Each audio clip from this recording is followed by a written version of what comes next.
year. I'm so interested in seeing what him and Quinn Ewers do this year. There's been so much hype. We should have a pretty dangerous running back in Blake Corum. Maryland's gone. Talia Tagovailoa. Yeah. A little too backyard football.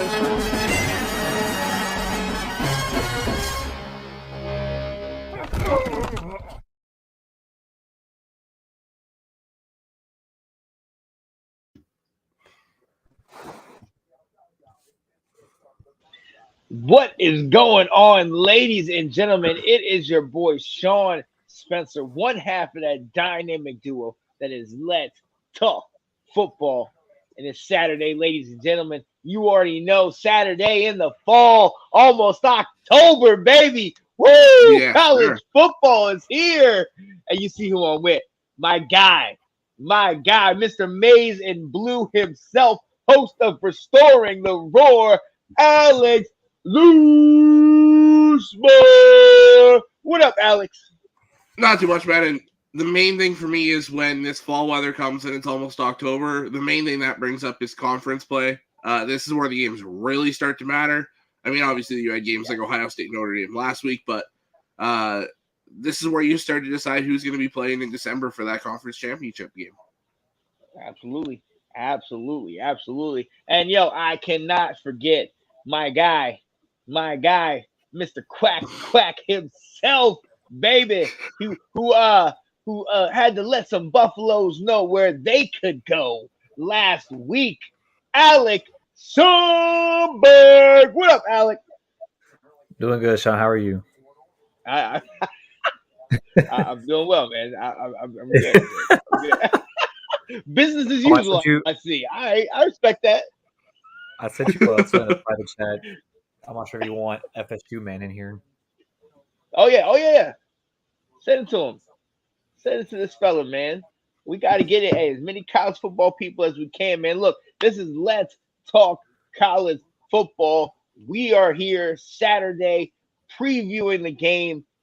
Although my guys are taking a much-needed break. I mean, when you're undefeated, you don't need to play every week. We can pick and choose what weeks we need to play. Let's go. As a matter of fact, oh, wait a minute. Look at this. We are all undefeated. Yep. Here we go. Let's just take a moment to clap for our teams. We won't be tested today, but you guys. Well, actually, I don't think. We'll show up on the field today. I don't know that either of us will be tested, but I was about to say, yeah, Stanford for Oregon, and then you guys got Nebraska. Yeah, we'll see what he does. But look, I want to say it's a cakewalk. I don't want to say it's a cakewalk. Stanford can always play spoiler. I can't take any team lightly in the Pac-12. Absolutely. Hey, speaking of the Pac-12, man. Let's go back to last night. Oregon State. You said it, Alex. They were for real. We both said they were a solid team, and they took it to Utah. I mean, 21-7, but it was 14-0 most of that game. Yeah, I mean, hats off to Oregon State because I was one of those people from the start that was saying until Utah gets knocked off, they're the cream of the crop because they won the Pac-12 the last 2 years. So I was waiting for somebody to knock them off. It came earlier than expected for me, but that's a great win for Uiagalelei and Oregon State. Yeah, I even said last week, if you give DJ an offense where he can actually be himself, he will succeed on offense. Clemson held him back, and the reason why I'll say it until ever since the beginning of the season, the reason why Clemson is terrible today is because Dabo continues that offense has his handprints all over it. He refuses to pass it to the offensive coordinator, let him run the offense. The offense just reeks Dabo, and he is not that guy. If you learn to pass the keys to your offensive coordinator, and probably way better offense, but this is Dabo. It's how he doesn't want to forfeit over. Yeah. Well, Well, and I mean, look, I feel bad for you. Oh, go ahead. Oh yeah, no, I was gonna say yeah. It's it to whatever to that point. Over here at Oregon State, they are allowing DJ to his athlete to come out. You know, we can see he has over 200 yards in the air, but he also is using his mobility on the ground and things of that nature. So yeah, he definitely seems more comfortable over here, and he's able to distribute the ball more, and the offense flows more here at Oregon State. But go ahead, Alex. I was going to say it sucks for Utah that Cam Rising still isn't back because these are the kind of games where you need that experience and that level of quarterback play in the game. I mean, I would go as far as to say, because this is, if I remember, this is Cam Rising's last year, right?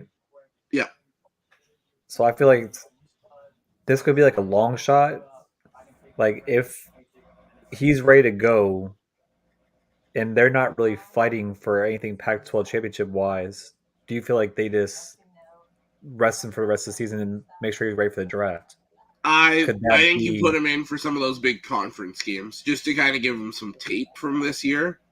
Because with how many quarterbacks are in this year, that's too risky to just leave him with no tape from this year. Gotcha. Makes sense. Also, I also don't feel like it would be a situation where he wants to like cause any injury to himself. I can see why and that would be a if it was any other year where there isn't a ton of quarterbacks going that are very, very good, I'd say sit him. But personally, I think he's got to get some tape out there. Yeah. That's like the worst look to have. Also,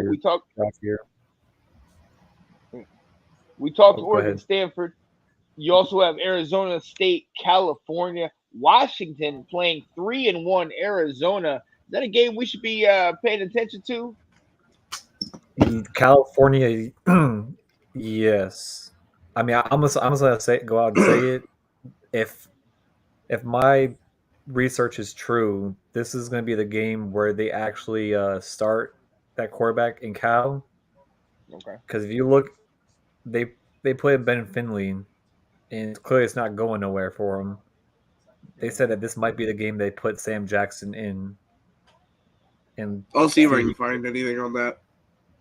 I'm not sure if it's 100% true, but like they're saying that this might be the game that they might just let him play because Ben Finley, like, he has some flaws, and they might as well just put Sam Jackson out there. And he's a good quarterback. I mean, obviously, like, didn't have like a good performance the first game. But that's always gonna be how the factor in the season, like running into college, like because there's like levels. Like you go to like high school, that's one thing. Then you go to college, it's a step up.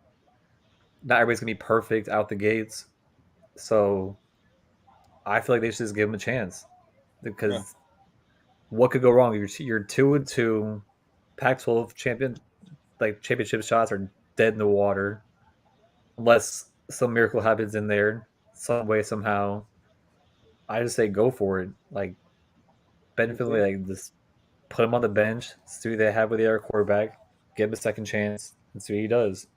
Yeah. So I feel like that's gonna be it's gonna be a close game, but if they put Jackson in, like I will die. I will die on this hill that he's a good quarterback. If like given like the length, like don't give him a short leash.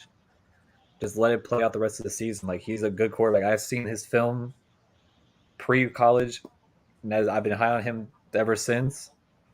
I feel like that's the perfect offense to be in. Just can't just knock the man down for like a few errors because not every quarterback's going to be like that. Drake May had some errors. You got to give him time. Yeah, you got to give him time to play for sure and get him comfortable in the offense. You know, so I'm absolutely with that. Washington playing Arizona. Arizona at 3-1. You know, it should be interesting to see. But obviously, the game that everybody wants to see in that Pac-12, Colorado trying to get some kind of redemption against USC. Alex, will this be close or will it be a repeat of last week? It won't be a repeat of last week. Compared to last week, it will be close. I do still think USC wins by like 2 to 3 scores. They win comfortably. Yeah. But I feel like it's tough because I saw something this week from Joel Klatt that USC has the best pass rush in the country when you look at just the down linemen. Without blitzing, USC has the best pressure rate in the country. So they might be able to make Shador's life a nightmare today again, just like Oregon did last week. But I feel like if he can get any semblance of time in the pocket, USC secondary is something you can totally take advantage of. Yeah. So it's really going to come down to if that O-line can give him 2-3 seconds even of time in the pocket. Right. And then, hey, look, at the same time, we know Colorado, they have a problem stopping the run game. Marshawn Lloyd from USC, dominant on the ground. If they can get that run game established, that offense is already potent. We're going to see. But on the flip side, the over-under is 73, Alec. USC minus 22. What do you think, man? You guys destroyed them. Do you think USC is going to give them the same fate?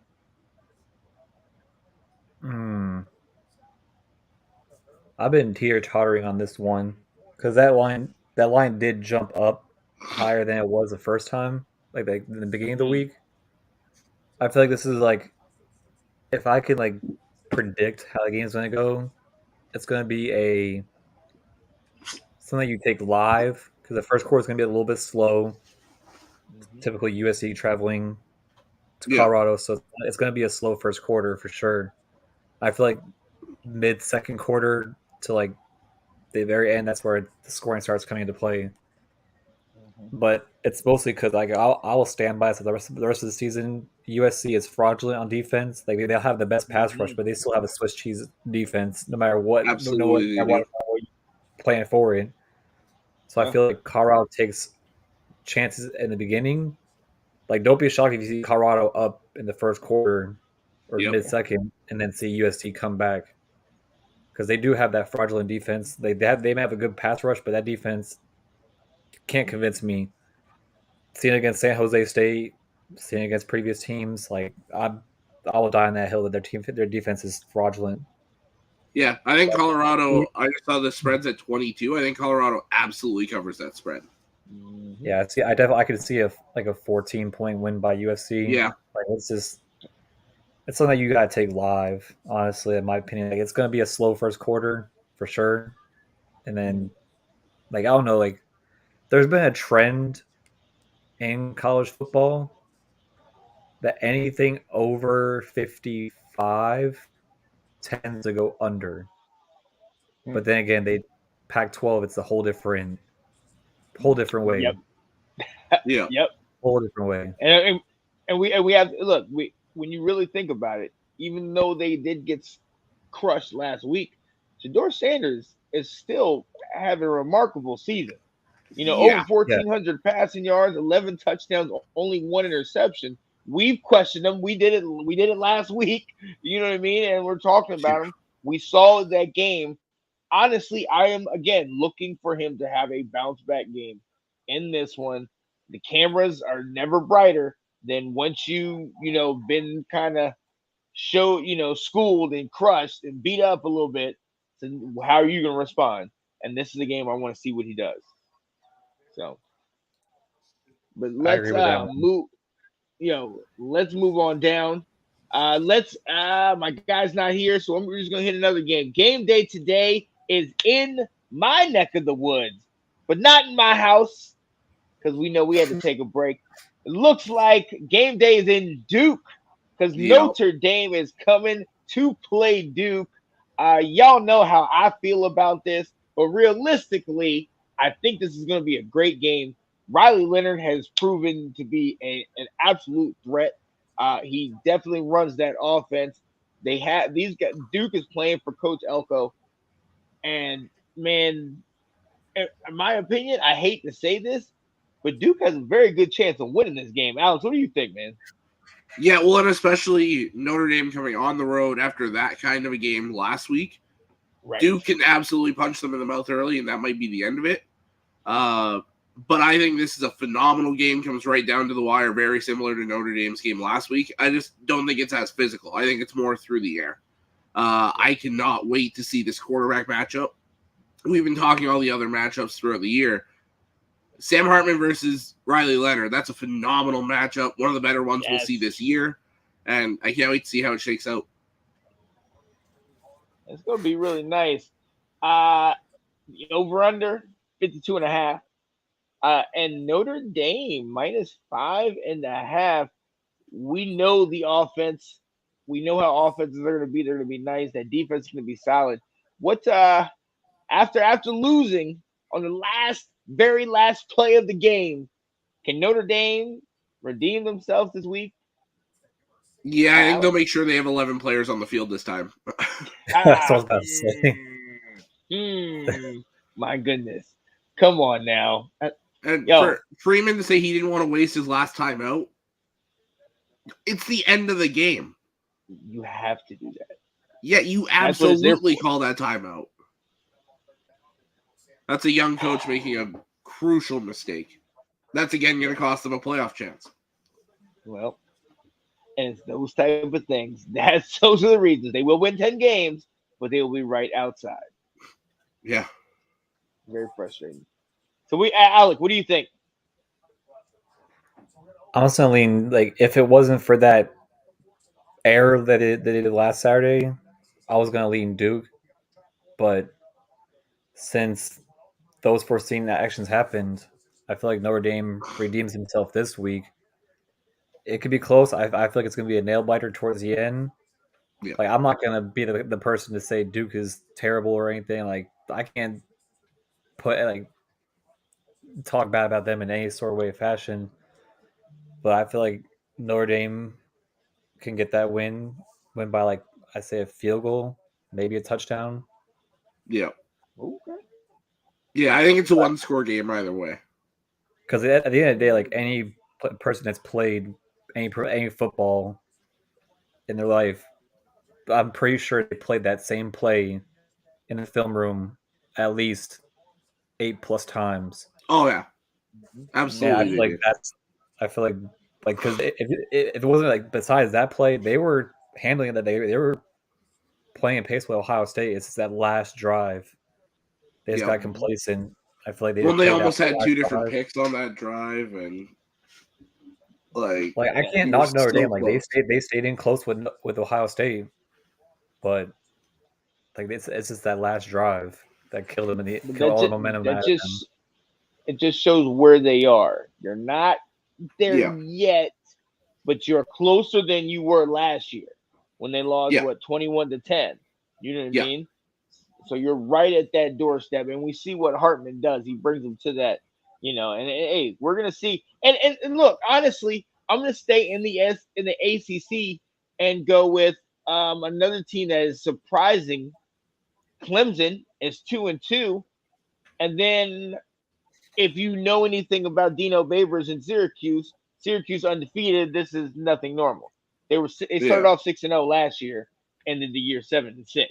So, this game right here. I mean, when Trevor Lawrence was here, Syracuse was the one who upset Clemson. You know what I mean? They were one of the only teams that had to beat them when they were in that run. This is going to be a big game that a lot of people outside the ACC might be sleeping on. What do you guys think about this? I think Clemson's the best 2-2 team in the country, personally. It's just a couple games they can't get out of their own way. Mm-hmm. It was said so perfectly earlier this week, again by Klatt, Florida State winning that game, it looked like an upset. It looked like the underdog team going in and getting the win, and it absolutely did. I think if you don't have that fumble return for a touchdown, if your kicker you brought on the week of doesn't miss that gimme 29-yard field goal, we're talking a whole different scenario here. Right. But I think Clemson takes care of business today in a close one. I mean, and at the end of the day, let's remember, it was Florida State. You know what I mean? Who's top 6 in the country, and it Yeah. was Duke, an up and coming, powerhouse. They're undefeated this year, so there's no small team that they're losing to, and Mhm. it still is. I know he's a sophomore, but it still is technically a freshman quarterback. So he really got in late last year. Yeah. You know, so we'll see. I like what's going on here. Alec, man, you think Syracuse can stay undefeated? I uh, Let's see the over under is. it's like I want to say, but I don't, because like saying like it's like oh, like, it's like I want to say Clemson's gonna win, but it's like who really controls the offense this week? That's what determines Mhm. everything. But like oh my gosh, Clemson I'm just gonna go on a limb and seven say point Clemson. favorites. I'm just gonna go with Clemson. I mean, after a loss like that, they got to bounce back somehow, right? Yeah. Somehow. Mm, But it's like they need to. it's I could say Clemson's gonna win, and then Syracuse pulls off a miracle at the end, or I say Syracuse wins, and then Clemson pulls off something. This is like out of the ACC games, I can never get this game right. I'm always on the wrong side of it. But It's hard to pick the right side of it. Yeah. I'm hoping. I hope I pick the right side for once, like that, like the last 3 years. But But it's that's what like makes this game exciting. I love that this one is like this Yeah. because because like you wouldn't Clemson. expect it normally. I mean, Yeah. yeah, it's just that offense, man. You Yeah. gotta pass the keys to your offensive coordinator. Like, Especially when you I, brought Garrett Riley in to be your OC. Right. yeah, it's like if you look at that play calling last week, that's just typical Dabo play calling. It's just you were in field goal range, and then kick the 20. Oh my gosh, it just. I mean, I can't really knock Dabo on that because it's a 26-yard field goal. That's like something that kickers got to make. It's not like it was like a 55, 60-yarder, Yeah. but I almost have to go with Clemson after this. Hopefully, Garrett Riley gets the keys of the offense this week. Hopefully, Lord willing, but that's probably not gonna fucking happen, man. Maybe if they lose today, he'll probably get the keys to the offense. But I'm gonna go with Clemson on this one and I'll be prepared to see Syracuse hit a game-winning field goal at the end. That's what's gonna happen. You That's already what's know. probably gonna happen. So I would not be shocked. Yeah. I would not be shocked. So shout out to them. A lot of other ones. Virginia Tech and Pittsburgh are playing. I think Bowling Green is playing Boston. Let's see real quick. Bowling Green's playing Georgia Tech. Virginia, Yeah. Boston College. Last night, North Carolina State had an opportunity to come back against Louisville, and then just the quarterback threw an absolute prayer or the duck up in there. Where as he was getting hit, he should have just taken the sack, lived to see another day. But he threw an interception late in the game. NC State chokes away a 10-0 lead to Louisville. Louisville stays undefeated. They are 5-0. Can we believe in this? I mean, there's 2 games they scored back-to-back games. They scored 56 points. But is this one of these where it's as soon as you face somebody of any kind of relevance, you're going to get stomped? Yeah, Or I was going to say those I 56 mean, point games were also against Murray State and Boston College, and they allowed 28 to Boston College. So, yeah, I mean, if I'm looking at Louisville's schedule the next couple of weeks, they have Notre Dame next week. Notre Dame. Like the only ranked opponents they have left is Notre Dame, Duke, and Miami. Which Miami, that's just mm, You like also they're get gonna that be rivalry game tested. with Kentucky at the end of the year. Yeah, like Kentucky's they're gonna get undefeated right tested. now. No, don't get me wrong. Like they're squeaking out Mm-hmm. wins when need be, but the road just gets tougher for them, as it would with any conference. Like I'm not gonna fully believe in Louisville yet until they can play the rest of their schedule. Like those, at least I won't fully judge them until they play Duke. Once it gets down to that, like that part of the schedule, they can somehow survive Notre Dame. The only advantage they have in Notre Dame is it's in Louisville, so that factors in a little bit of help for them. Mhm. But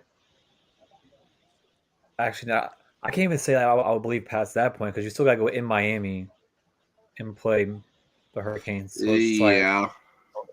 Oh yeah. Oh yeah. so if you want to say I believe right now, it's like a 20. I'm at 20%, not Yeah. fully. Like I'm not Yeah. sure. I'm I already definitely selling. Yeah. It's a good story. I'm glad they're undefeated and all that stuff, but call me when you actually play, a tough team and you get that done. So we'll see. But shout out to the ACC, who does right now have 4 teams that are undefeated. Louisville being 1. There you go. North Carolina being 2, Duke being 3, and Florida State being the 4th team. Hey, right up there with the top teams. I like that. I respect that. Here we go. But look, got to show love to my guy. He's got his coach back. I see the shirt. Show them the Oh yeah. sweatshirt, please. Oh Yeah, it's yeah. got the Okay, I would little love glove that. on there, the Michigan. Yeah. Absolutely. Absolutely. You got your coach back. I know it's sweet. In the next couple weeks, we're going to get Kate on here and see if she can talk to us. She's been going to a couple of those games.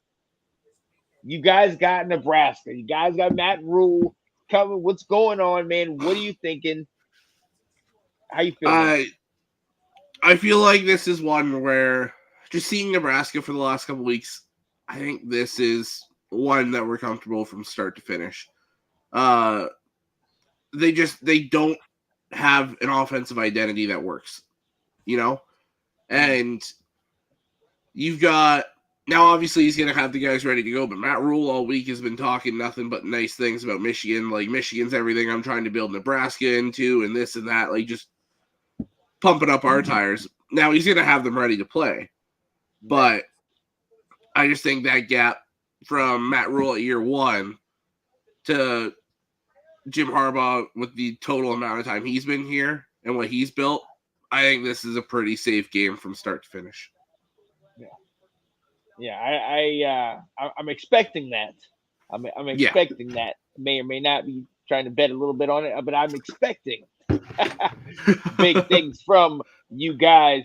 The line is the over under is 40 and Michigan minus 18. Alec, can we safely say Michigan's gonna get the dub? The fact that Alex staring at me, waiting for me to hear the answer. I saw that grin right away. That's why I was like, what are you saying, Alec? I mean, it's like no, like I mean, oh fuck. Michigan has been fucking everybody over on covering spreads in any sort of way fashion. Fuck. I mean, Like most of the spreads have been like 30 plus.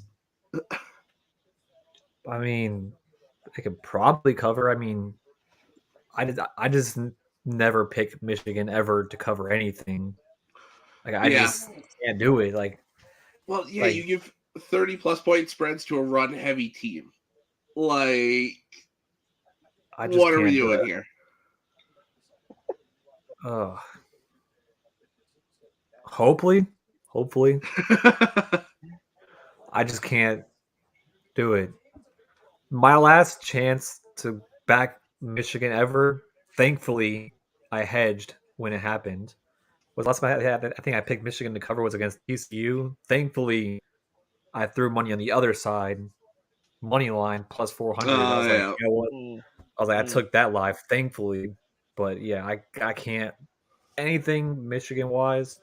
No offense to Michigan fans, I just can't take it. Oh, it's so hard to bet Michigan, especially like Big Ten games. I can't do it. I'm sorry. Like I've told myself day in day out, I will never touch Michigan against a Big Ten team to cover anything. Can't do it. I'm sorry. Like they probably will. I just can't do it. See, and today I feel like it's a comfortable 18-point spread. Like we'll do it, I still wouldn't put money on it though. I'm just like, yeah, we'll do it, but just don't put money on it. Let's just do it. All right, let's just get it done, get it over. You know, like the only time I could ever pick a team to like cover like minus like 30, 40 is whenever Oregon has a home opener against some scrub team. yeah, I always pick them to cover that. When they put up, but other than that, I can't. Like, 81. Yeah, I just can't. And then Kobe you see Bryant that team number. went up and put like 90 points next week. The next Right? week, Yeah, Portland it was State. just wild. Against North America, everyone's like, yeah, they're like they had a meme for that. It said Portland just said straight up "fuck you, America." yeah, ran forwards the entire time. It's just I can't. Yeah, Like, if you look at it, like these spreads they put out each week, like I can see why they do it because it's why Vegas is the way it is today. But even if you look at Kansas and Texas plus say minus 16, Kansas will probably cover that. It's going to be a close shootout. Like that's like my if I can pick a shootout this week, it's going to be that game. Like, I don't know what it is. Like I feel like Kansas and Texas can make it a shootout, which will be. I feel like it's the warm up, in my opinion, for the North Carolina Duke game. Oh, I like that. Oh yeah. Yeah. Because like everybody's like, all hyped around USC and Colorado. Like it's gonna be a slow start. Like I just people like my friends ask me my game, opinion. the over under is 61, but spread is 16 for Texas. I'd hit the I say over. Texas wins 36-30. Ooh. In my honest opinion, it's like it could be. I could be wrong. That's why I don't personally put money on things anymore. But I feel like if I could pick a shootout, it would be that one where it's both teams at least score 30 range. Or if it's a blowout, the other team still puts up 20, the other team puts up like 43. Yeah. Some way somehow. I was gonna say Texas 45, Kansas 28 or something like that. That's my exact score I have. Yeah. Either way you put it, like I can't see this game going under. I really can't see it. Nothing can like convince me it goes under. Like people just like if you look at it, like if you was like from like a betting person, you look at the whole board, like overall, everybody pick what runs to USC Colorado. No one ever looks at Kansas, Texas, and they're probably gonna take over 70 in Colorado and probably get burned, and then look at the Kansas Texas game saying, "Oh, I should have took that one." But then again, I could be wrong. That's why I don't put money on things anymore. I just don't. I just can't see why that game doesn't go over. We're gonna have a segment. It's just gonna be like, I could be wrong. I made my money with Vegas. I made my money with Vegas tenfold. I'm good. I'm one of the many few that's robbed DraftKings and walked away from it. I've taken wins and walking away from it. Can't do anything about it. I just can't. So you're taking Kansas, right? Well, take Texas. You're taking Texas, all right. By a close one. Are you hitting the over? Or are you under? If I was a betting person, yeah, I would take the over any day of the week. You are a betting person. You are. I mean, I do prize picks, but that's like fantasy. Honestly, it's not really like taking like teams' money lines. Yeah. But they kind of canceled that in Florida, so I can't use that no more because they changed the rules. They want to use hard rock now. And another game, I'm not sure if you want to wait because it's an SEC game. That's what. Yeah, I was looking into that one. Yeah, there's another SEC game that I'm waiting for. Because that I kind of messed up. I said that Kansas Texas is more like an opener for Notre Dame and Duke. I feel like that game's gonna be an opener for the LSU Ole Miss game. That's gonna be such a good game. KJ, it's not KJ. KJ Jefferson. Yeah. No, it's a Dart and Daniels. I forgot KJ plays for Arkansas. I forgot. Oh yeah, right. That was last week. Right, LSU, Yeah, Ole Miss. Arkansas plays. I don't know what it is. Like, out of all the games, the Arkansas and Texas A&M games, like, I don't know. It's like, do I want to watch that? But at the same time, it's in Cowboy Stadium, so it's like, is that like, I don't know. Like, I'm not running to watch it. It's like kind of like Jimbo's Arkansas. trying. He you Arkansas know is what like. Arkansas bringing? Yeah. Go ahead.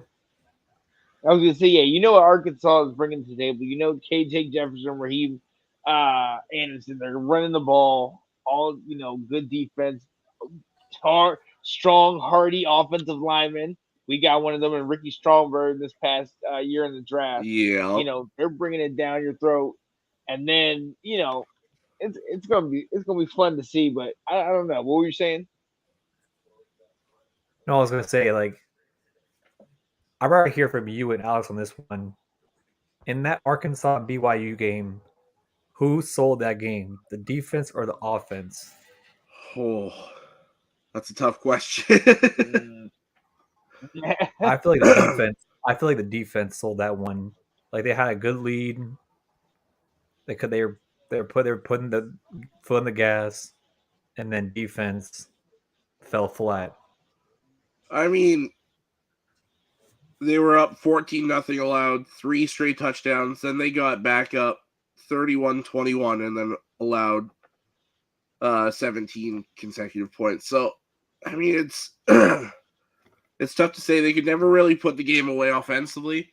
But then defensively, you shut them down for a little bit, and then it just opened the floodgates again. So, I feel like this might be a cop-out answer, but I feel like it was a whole team choke job.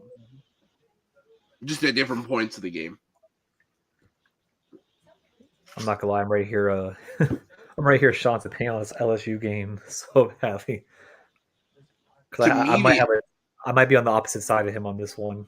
I might be. The X factor in that game is Keyshawn Judkins.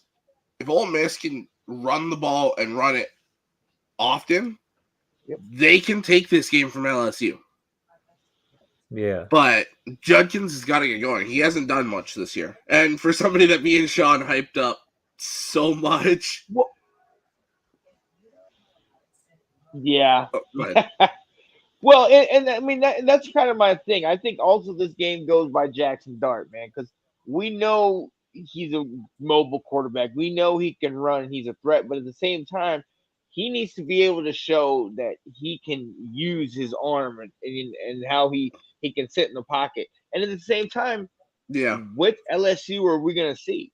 Are we going to see the LSU that, didn't come out of the locker room against Florida State? Are we going to see the LSU that, has been manhandling some teams? You know what I mean? So, I think this is going to be a identity crisis game. Like, who's going to show what they're about? Is it going to be the running game of Ole Miss? Or is LSU going to show that prominent, dominant team? I mean, like, I want to side with Ole Miss so badly because I feel like, because if with LSU, the way I see that team is, I'm a huge Neighbor stan. I don't know what it is. Malik Neighbors is just so fucking good. Oh yeah. I feel like if you shut him down, it helps Ole Miss out better down the road in the game.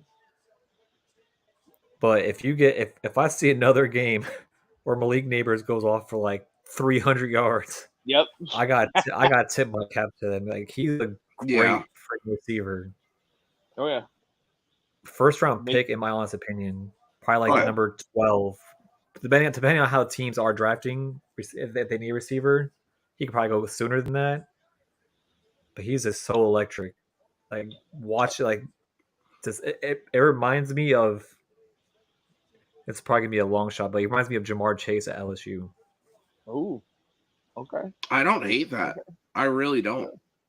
I can dig that. And it's like, he's just, if Daniels has that connection with Neighbors in this game, it could be a long game for Ole Miss. Yeah. But if they shut him down, if Neighbors down, it now leaves Daniels with only so much of the options, force him to open the playbook to other players. I feel like that's the only way.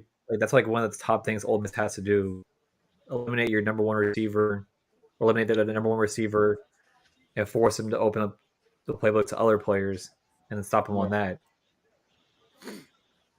Yeah. And at the end of the day, you want to keep LSU's offense off the field. So if you're Ole Miss, run the daggone ball. And for Yeah. LSU just gotta be LSU. I need to see that you need to be that you're still trying to be considered in that CFP push. Like I need to see that you're one of these elite teams like we all thought you were in the beginning of the year. Let's go to the number one team, man. Let's go to it. I was hoping to get some Georgia guys on here, but maybe they're a little nervous. Maybe the 3-1 Auburn Tigers are gonna come and shock the world. Can a team that last year was absolutely like in shambles and didn't even know who was their coach and kind of like Williams coached them for a game or two? Can that team that's 3-1 this year? Can they upset Georgia? Oh, that's tough. Because again, I don't know. Are they fraudulent? They're fraudulent 3-1. I mean, I think they are because I mean, you beat a good California team on the road, but otherwise you beat Massachusetts at home, you beat Samford at home, but then you lost by 3 scores to Texas A&M, who's a good but not great team. So, right. For me, I think Georgia takes this pretty comfortably. Fuck. I want. Oh, Anthony's probably gonna light me up for this one, but I honestly don't care. Georgia's also fraudulent. I don't care what anybody says. Like UAB, South Carolina, Ball State, UT Martin, they're fraudulent.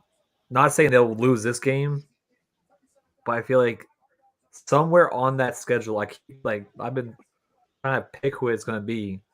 They're gonna get upset by somebody. It's not gonna be until the playoff. Like I'm gonna go on a limb, and I'll probably pick it right now. Oh gosh, I hope Anthony doesn't watch this and probably mark that game down and talk his shit. Look it up right now. Oh, I'm gonna show him. We gonna show him. Oh yeah. It's between like where are you going? Florida and Tennessee. They play Auburn this week. They play Kentucky. They play Vanderbilt, Florida, Missouri, Ole Miss, and then Tennessee and Georgia Tech. It's like they play Mickey Mouse teams at the beginning of the season, so I can't really judge them off anything until they go into SEC play. Because any team can play against UT Martin, Ball State, even UAB, but even UT Martin. It was like, I mean, I can't really knock that. It was like the first game, but you go to Ball State and only put up 45. They held them to 3, but so they were upset about. Know, they were upset. They thought they weren't on the same page because they only scored 45. They said we're struggling. I was like, come on, guys. Like, I'm not saying they're a bad team. I'm not saying that. It's like I haven't seen them play real competition yet. And it's probably going to happen. I could be wrong, but I see either originally before season I was going to say Tennessee, but Milton is just he's awful. I tried to tell everybody. I tried. He's god awful. Yeah. But I feel Alex told us. Something tells me October 28th in the swamp. Oh no, that's at Jacksonville. They play that neutral site. Oh, I thought they moved it to Florida because of the whole reconstruction that they're doing that stadium. Oh, did they? I'm not sure because I remember them saying they're pushing the game away from that stadium because they're doing some renovations or something like that. I don't know. Oh, even then, man, if it is at the swamp, yeah, that's gonna be a tough one. Oh, actually, no, here it says Everbank, but I'm not even sure anymore. I don't know, like something screams with that game, like where it's something like what could go wrong will go wrong in that game. And I could be blatantly wrong and say that it's probably not going to happen. They'll probably win by 40.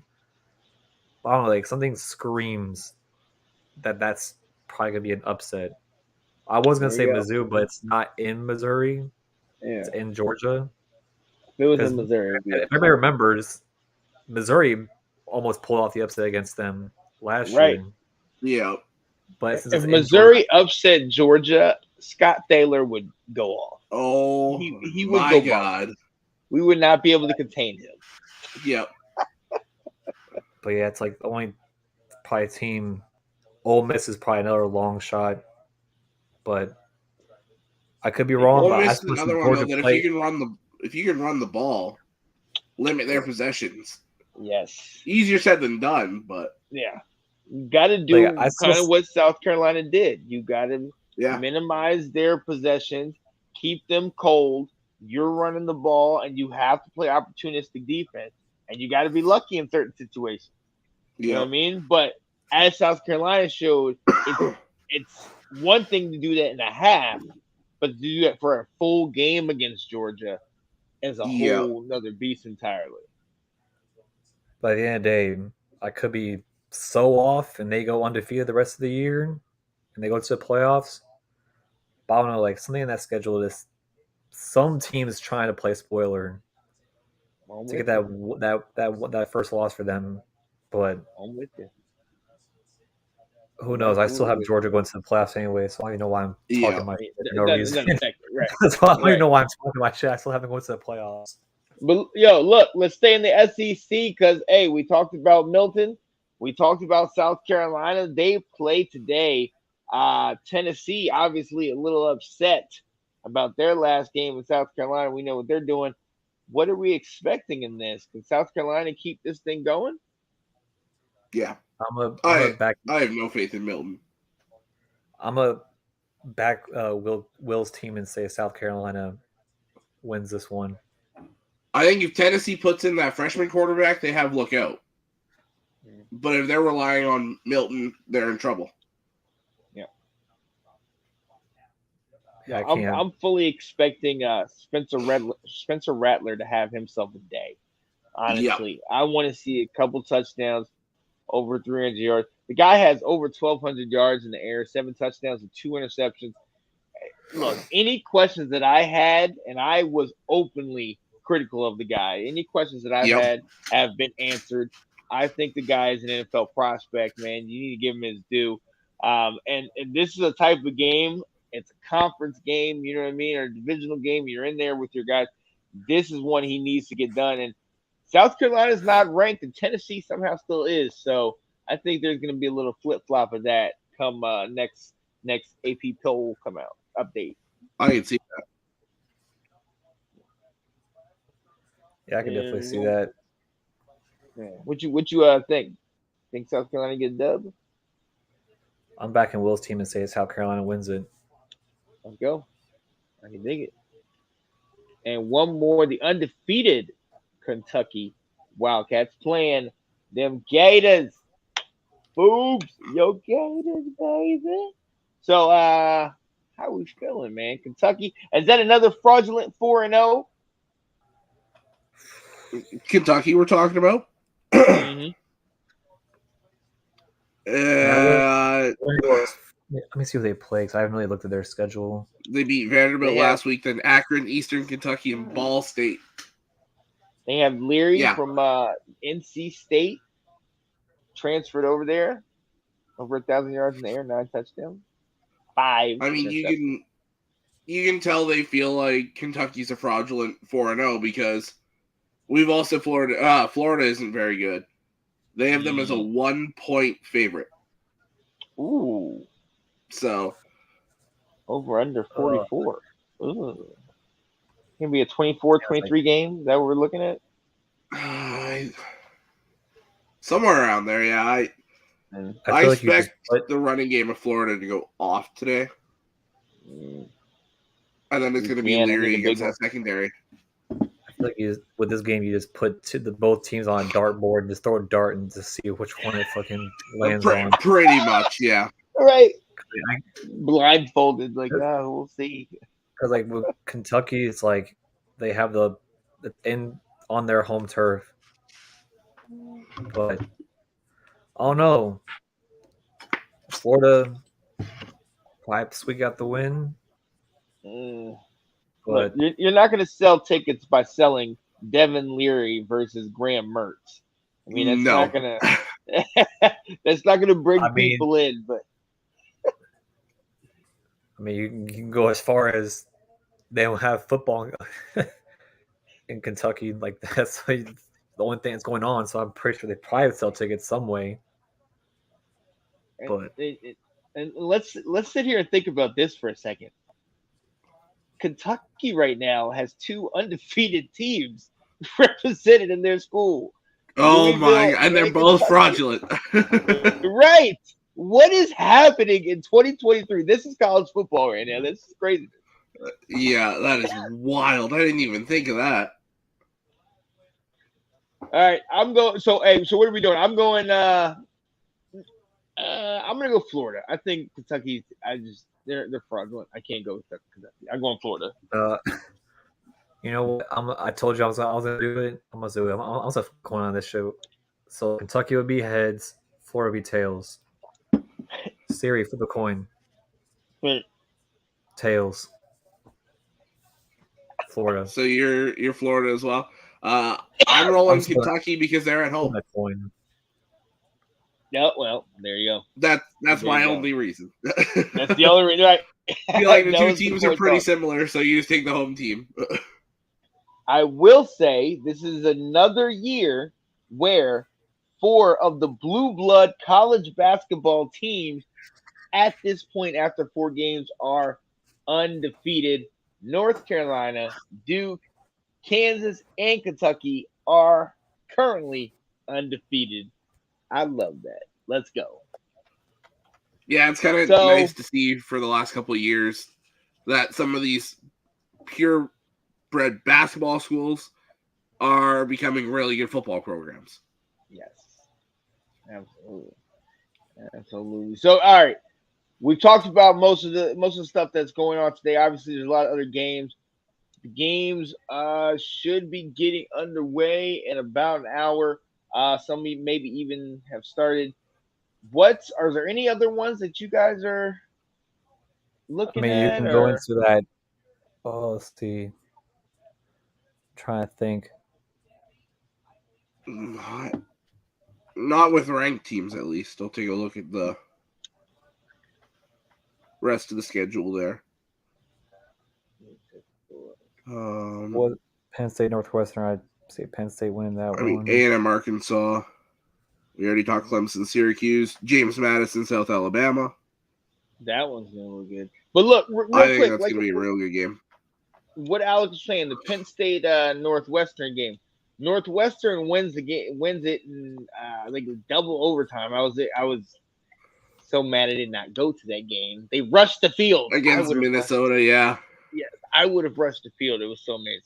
But they won, and obviously we know everything about with the Fitzgerald situation, and they should be in shambles. They're 2-2 now. Could this be a Big Ten little scare, like kind of what Rutgers does, where they scare you? No, they don't. They're not going to play physical enough against Penn State. Yeah, they always wind up. Defense is legit. No, when it comes to Penn State, that team, I don't know what it is, but that team knows a fucking spread. I'm fully convinced that team knows a fucking spread. Like Franklin knows the fucking spread, because I think it was week 1. They were already winning. 10 seconds, they score a last minute touchdown to cover. They've covered every game mostly. Like I'm fully convinced James Franklin knows a fucking goddamn spread. He's trying to cover that shit every fucking week. Well, it's actually unreal. If he pulls it off today again, I'm fully convinced that man just knows the spread. He's trying to cover it every single freaking time. You trying to say he's betting on the spread? You might want to put the league on notice and know that he's probably doing that. Breaking news, we got it. Yeah. Yo, I got a shout out from a lady, Michigan State. I was just about to do that. Yeah, I mean 3-1 Iowa, Michigan State 2-2 have not looked good, especially since everything happened with Mel Tucker. Yeah. I want to say they're going to do something. I want to say they can get this done, but Iowa's defense, man, they're ready to go, man. They're raring to go. Yeah. I just don't think Michigan State can pull together. Hey, but this is a Big Ten matchup, man. So this one might go a lot longer, be a lot Yeah. closer, a lot longer than expected. Absolutely. Oh, it's like I want to say I want to watch that Pitt VT game, but it's just like both teams is just like, do you Awful. put yourself through that pain of watching that full Yeah. game? I think I'm a little surprised by Pitt, man. I thought they would be Yep. a little bit better, man. They lost to West Virginia. I was like, oh, okay. You know. Yeah, and I mean, you got like Yurkovic, the old Boston College quarterback. Hey, man. Yeah. He's 46 of 90, 583 yards, 4 touchdowns, but 3 picks. He hasn't really done much. Yeah. And I was surprised, man. I always thought he was a gutsy guy, one of these guys, that can take a licking and keep on ticking type deal. But he did still struggle at Boston College. So yeah. I mean, this is gonna be kind of biased because it's my home state. But another good game I want to see is UCF and Baylor. I was thinking about that one earlier. Yeah, man. UCF's 3-1. Baylor surprisingly 1-3 thus far.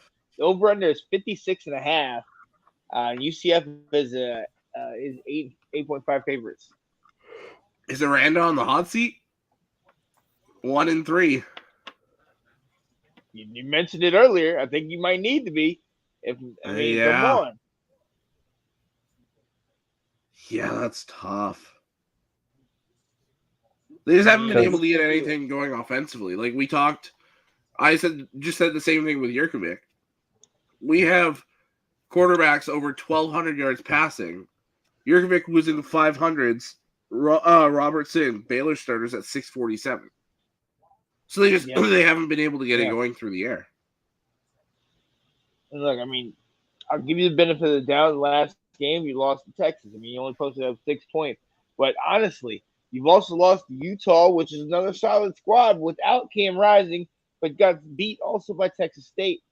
The only win is against Long Island, and you have not looked impressive. And it wasn't that whole year either. Yeah. This might be. You know what the crazy thing is? If you go on the UCF schedule on October 21st, guess who UCF plays? Look at that What's game. That, sorry? If you look at the schedule for UCF, look who they play on the 21st. Yeah, and see if that rings a bell. Stop freezing. See if you can find out why I want to watch that game. The 21st. Oh, Dylan Gabriel revenge game. Yeah. Oh man. Let's go. That's one of the. I wish it was in UCF, so the UCF fans can talk. Are they playing today? Who, Oklahoma? Yeah. They play. Iowa State. Yeah, they play. Oklahoma, Iowa State before the Red River rivalry next weekend. Another blowout. The last Red River rivalry. I disagree. I think that's the Big 12 title game as well. I think we see it twice. Ooh. Those are far and away the two best teams in the Big 12 this year.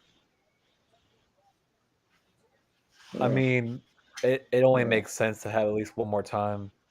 That, if you're going to get rid of the Red River rivalry. I mean, which is this is a travesty. Let's be honest. You can't get rid of these things like this. Can't get there. But listen, ladies and gentlemen, we can talk all day. There are so many games that are going on. We're gonna go ahead and cut this thing short. You already know what it is. Ladies and gentlemen, this is Let's Talk College Football. My guy Alex, my guy Alec. The games, they're going, they're flowing. We're in the middle of it. We're swimming in it. Okay. Yep. Tomorrow is October 1st.